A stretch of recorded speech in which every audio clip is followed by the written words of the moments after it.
Bom dia, Jairo. Vamos lá, começando uma semana nova, um tempo novo, um assunto novo. Bom dia, Carol. Aliás, o assunto não é novo, né? Nós vamos continuar o assunto da semana passada. Na semana nós vamos começar a ler aí Êxodo, né? Êxodo 5, versículo 20. Bom dia, amiga. E só para entender um pouco o contexto, o que estava acontecendo aqui é o seguinte, né? Nós lemos semana passada o início ali de Êxodo, né? Então o povo estava na escravidão, o povo de Deus estava sofrendo, né, as dores ali da escravidão. E aí então Deus envia Moisés, né, Moisés para tirar o povo do Egito, tirar o povo da escravidão e atravessar então o deserto para chegar na terra prometida, né, que era Canaã, a terra que mana leite e mel. E aí, quando Moisés começa a se movimentar para fazer isso, vai lá, conversa com o faraó e tudo, o faraó ficou muito assustado, né? A liderança toda ficou muito assustada e resolveu então aumentar o castigo do povo hebreu para fazer todo mundo desistir e quietar todo mundo e continuar escravo, né? Então as coisas pioraram consideravelmente para o povo hebreu quando eles resolveram sair então do Egito, da escravidão, né? Seguindo a ordem de Deus. Então tudo piorou, né? E aí no versículo 20, eles falam o seguinte, que eles estão voltando, né? Bom dia, Elielza. Eles estão voltando ali da conversa ali com a liderança, né? Com os capatazes e tal, e todo mundo, e estava muito difícil, muito tensa a situação, e eles encontram então Abraão e Arão, né? E encontraram então, aliás, Moisés e Arão. Encontraram então Moisés e Arão, que estavam no caminho quando vinham de Faraó. E disseram-lhe, o Senhor olhe para vós, né, Moisés, e julgue, porquanto fizeste que o nosso cheiro fosse abominado aos olhos de Faraó e aos olhos dos seus servos, colocando-lhes nas mãos uma espada para nos matar. Então isso significava que estava pior a situação, né? Então quando eles resolvem sair da escravidão, a situação piora muito. E aí a vontade que o povo, né, hebreu tinha era simplesmente Moisés esquecesse essa história de tirar o povo dali e continuasse como estava, né? Voltar para trás e deixar tudo quieto, né? Deixa como tá para ver como é que fica. Bom dia, Li. Então o que nós vamos falar essa semana é sobre esse caminho, que é o caminho do deserto, né? E o assunto de hoje é um assunto muito sério, que o assunto de hoje é o seguinte: quem te prendeu vai tentar te confundir. Quem te prendeu vai tentar te confundir quando você decidir sair do Egito, né? Para quem caiu de paraquedas na gravação aqui ou na live e não viu semana passada, eu sugiro que veja. Por quê? Porque nós fizemos 5 conversas muito sérias aqui falando sobre o que é escravidão. Porque a base para entender a importância do deserto é entender a escravidão, a situação de escravidão. Se eu não acho que eu vivo como escrava naquela determinada área, não tem sentido nenhum ir para o deserto. Então, primeiro tem que acordar da escravidão, né? Tem que enxergar isso. Então, quem não assistiu, eu sugiro que volte. Tem uma playlist no YouTube com o nome Escravos ou Filhos, e também tem uma série aqui no Instagram com esse mesmo nome, né? Escravos ou Filhos, uma série no Instagram, uma playlist no YouTube com as 5 falas aí, porque primeiro de tudo, básico de tudo, nós não temos como entrar nesse processo chamado deserto se nós não tivermos certeza de que nossa vida em determinada ou determinadas áreas esteja em situação de escravidão. Isso aí é o mais importante de tudo, é a base. Sem isso nós não vamos para lugar nenhum. E durante muito tempo, eu até comentei semana passada, né? Durante muito tempo eu, por exemplo, eu não tinha noção de que eu estava em escravidão. Eu achava que era normal. Porque uma frase que ajuda muita gente a permanecer na escravidão é falar assim, não, eu não tenho isso ou aquilo, mas eu tenho isso, né? Então assim, por exemplo, eu sempre tive uma relação maravilhosa com as minhas filhas, né? Eu sempre estive em Canaã como mãe, né? Apesar da minha história ser bem difícil, me separei com elas muito pequenas e tudo, foi uma história muito tensa, mas assim, Deus preservou a nossa relação. Então eu vivo em Canaã em relação às minhas filhas, né? Elas são maravilhosas, elas são saudáveis, elas são cristãs, duas já são bem casadas, a terceira tá indo pro mesmo caminho. Então assim, eu vivo em Canaã com as meninas. Então quando você tem uma coisa muito boa na vida, isso às vezes serve para te ancorar. Fala, não, mas tudo bem que eu não tenho o que eu quero, outra coisa, mas eu já tenho isso aqui, então tá tudo certo. É uma falsa visão do que Deus tem para nós. Uma falsa visão. Porque eu digo, se eu tenho isso, eu não preciso daquilo.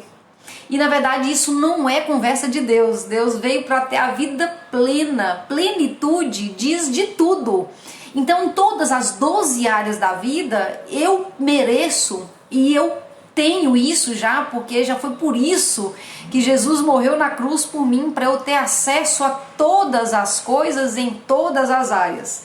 Vida plena não é isso ou aquilo, vida plena é a plenitude em todas as áreas. Então se tem alguma área, e sempre tem alguma área, que eu não vivo ainda o melhor de Deus, eu posso estar ou no Egito ainda na escravidão, achando que não é para mim, ou eu posso estar no deserto, como nós vamos ver aqui, eu posso estar no processo. Se eu estiver no processo, tá tudo certo, já não corro o risco de morrer escrava. O duro é como, até um dia eu citei aqui, uma pessoa muito próxima de mim, que ela falou, né, ela é solteira, né, nunca se casou e tudo, e é uma pessoa, né, um pouco mais com mais idade, e aí ela falou assim, não, esse negócio de homem eu já resolvi, quero homem na minha vida não. Então uma pessoa que fala isso, ela pode até pensar que ela resolveu, mas na verdade ela está na escravidão total. Que nessa área de relacionamento, de casamento, ela simplesmente tirou ela do bolo. Né? Bom dia, Merinha. Ela tirou ela do bolo, tipo, eu não mereço um casamento, eu não mereço um marido bom, eu não mereço, eu já resolvi. Não resolveu, tá na escravidão, né? Ou então pessoas que, como está com excesso de peso, às vezes já tá até com obesidade e tudo, e já tentou algumas coisas, e como não deu certo, aí a pessoa fala, não, eu tô acima do peso, mas estou feliz. O que tem a ver uma coisa com a outra? Ser feliz com excesso de peso tem nada a ver uma coisa com a outra. São áreas diferentes pra gente avaliar, né? Então essa pessoa também está na escravidão. Quem acha que não vai mais perder peso, essa pessoa também está na escravidão. Na escravidão em relação à vida plena do corpo. Mas não é só quem está acima do peso, né? Eu posso estar magrinha e com a minha saúde toda destruída, não estou dormindo bem, estou com nível de estresse alto, estou nervosa com todo mundo, não tenho disposição, a vontade que eu tenho é só de ficar em casa, mas estou com o meu peso ideal. Mas eu não tenho também a plenitude na área do corpo, então eu também tenho que me incomodar com isso. Então a primeira coisa que eu tenho que fazer é acordar da escravidão. Perceber que eu tô numa vibração errada, que eu tô num momento que tá errado isso na minha vida. Eu mereço e tenho a vida plena. Depois que eu faço isso, então aí eu tomo a decisão de ir então para o deserto. E aí às vezes eu lembro uma área muito específica na minha vida, né, quando eu falei, Deus, tá demorando demais, né, tá demorando demais, eu não aguento mais um vale na minha vida nessa área, né. E aí Deus me mostrou que na verdade tem o deserto, ele não é mais um vale. O deserto, ele não é mais um problema. O deserto, ele não é mais um sofrimento. Deus me mostrou claramente. O deserto é o processo que te faz entrar em Canaã. Então não existe como desfrutar de tudo que Deus deixou para mim e para você. A terra que mana leite e mel, a plenitude de todas as coisas. Nós não temos como desfrutar dessa terra prometida se nós não aceitarmos o processo que nos leva para lá. E esse processo nós estamos chamando aqui de deserto, né? E aí você pode me perguntar, André, quanto tempo que dura isso? Porque eu estou sofrendo há tanto tempo nessa determinada área ou nessas áreas, né? Quanto tempo que dura o deserto, né? Deixa eu ver se eu vou ficar animada aqui com sua resposta. E a resposta, ela é bem curiosa, né? Porque a resposta, ela pode ser 40 anos ou 40 dias, né? 40 anos ou 40 dias, né? Esse processo, ele tem muito mais a ver com você, como você vai responder, se você vai se submeter a tudo que vai acontecer ou se você vai resistir, né, ao que está acontecendo. Acho que uma filha escutou falando dela, né? Que já entrou uma filha aí na sala. Então tem muito mais a ver com como você vai resistir ou se jogar nesse processo, que vai determinar se você vai ficar 40 anos ou 40 dias no deserto. Quanto mais a gente se joga no processo, mais rápido é o processo. O que fez o povo de Deus ficar os 40 anos, né, num período, numa distância que poderia ser feita em 40 dias, teoricamente, foi justamente a resistência que o povo tinha com Deus, o povo tinha com o processo, né? Então, depois que nós decidimos ir então para o deserto, é importante não resistir mais à ação de Deus, porque Deus, você sabia que Ele fica muito feliz de te ver no deserto? Você fala, Deus me livre, como que Deus fica feliz? É porque nós temos uma ideia de que deserto é sofrimento. E Deus entende que deserto é processo. É justamente para você chegar onde Ele quis, sempre quis que você estivesse, né? Então o perigo que nós corremos é não entender isso, não se jogar nesse processo, resistir à ação de Deus e o pior de tudo, confundir às vezes vozes que vêm, porque o assunto de hoje, né? Quem te prendeu vai tentar te confundir. Então quem foi que te prendeu, né? Por que que você ficou preso? Eu também, eu falo você, mas na verdade sou eu também, né? Então se eu fiquei tanto tempo presa, eu olho para trás, eu vejo algumas áreas da minha vida, muitas áreas, né? Que eu fiquei na escravidão durante tanto tempo, né? Aceitando uma vidinha mais ou menos em algumas áreas, tanto tempo, né? E aí a pergunta primeiro é por quê? E a segunda é por quem? Então por que que eu fiquei presa tanto tempo? Porque, na verdade, a vontade de Deus é boa, perfeita e agradável. A vontade de Deus para nós é Canaã. E quando nós estamos no Egito, nós estamos do lado oposto da vontade de Deus para a nossa vida. Quando nós estamos na escravidão, é o lado oposto.